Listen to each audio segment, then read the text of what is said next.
What's going on, everyone? You're back with your boy Jono for another quick math lesson. Today we're going to look at how to find the short side of a right angled triangle using Pythagoras' theorem.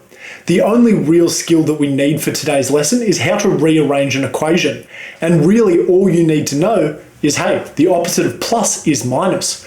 If you're on top of that, I reckon you're going to get the concepts pretty easily. So the questions that we're going to get are still going to be based on Pythagoras' theorem, which is a squared plus b squared is equal to c squared. For these questions, we're only going to get one of the short sides, so one of A or B. It doesn't actually matter which one you have, it's the same because they're just plussed.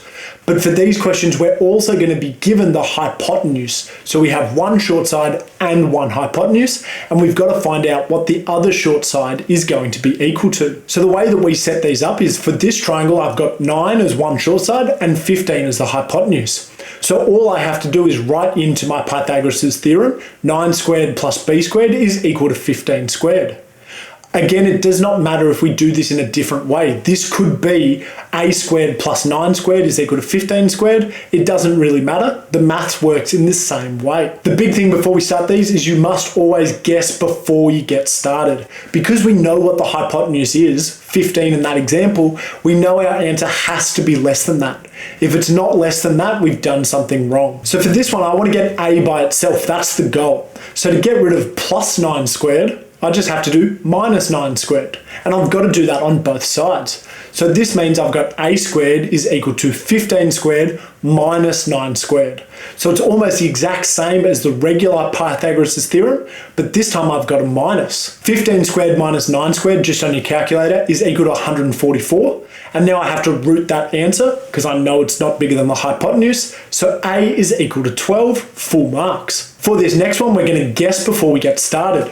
The longest side, the hypotenuse, is 25 and my short side is 15. So I reckon any guess between 10 and 20 is going to be pretty close to the right answer. So here I've got 15 squared plus b squared, the other short side, is equal to 25 squared. And to get rid of 15 squared, I have to minus 15 squared from both sides. This means I've got b squared is equal to 25 squared minus 15 squared. And if you throw that into your calculator, it equals 400. Obviously, you've got to root your answer. So b is equal to 20, which fits in with our guess. Happy days. So we've learned Pythagoras' theorem in two different ways. The first way we've looked at finding the hypotenuse, finding that long side. Again, we've got a squared plus b squared is equal to c squared. And the two things that we know for these questions are the two short sides. And we have to plus those together. That's how we find that long side. But then in this lesson, we've had almost the same stuff, but instead of knowing both short sides, we know one short side and the hypotenuse. What this means is we always have the hypotenuse, what we know, minus the short side all squared, and that's equal to the other short side.